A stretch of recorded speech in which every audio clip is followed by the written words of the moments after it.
narrative writing. Okay? Yeah, our favorite. What's another word for narrative writing? A story? A story? Yeah. Creative writing, maybe? Very good. So when we write a narrative, we're going to write about what has happened to a character after reading a sign. That's what you've been asked to do. Now, you use one of the images for inspiration for your narrative. That just means one of the images here, we haven't got all of them up. One of these images is going to help you start your story. You have to include it somehow. Okay? So, a narrative text is about characters in a setting with a plot. What's a plot mean? Sorry? What's a plot? What's this one? Plot. Plot. What's a plot? A storyline where something interesting happens. Very good. It's a storyline. It's so good to see that we all can read the slides. So, it's just the storyline. We've gone over this with creative writing in our last unit.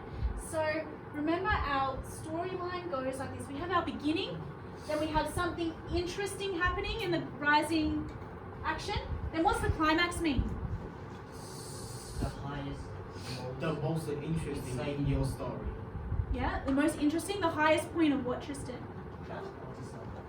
Of the story. The most exciting thing to happen, very good. And then we have our falling action, the resolution, the characters work out all their problems. And then, David, what happens right down here? What's this called? Can you remember? What happens at the end of the story? What do we call that? Can you remember? Result, close. What's the other word we use for results? The end of the story. Can't see the word. Yeah. Resolution or conclusion, same thing. So we have the ending of the story. This is our story structure. Okay? Just like the other two texts, everyone, you need to consider the audience. Who is going to be reading your story? Is it going to be small children? Is it going to be teenagers?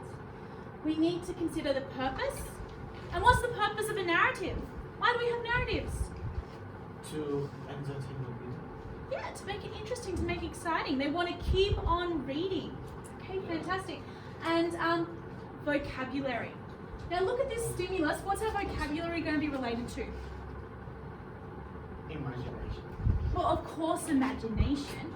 But what is it going to be related to? This is our stimulus. So what kind of words do we want to include? Inspiration.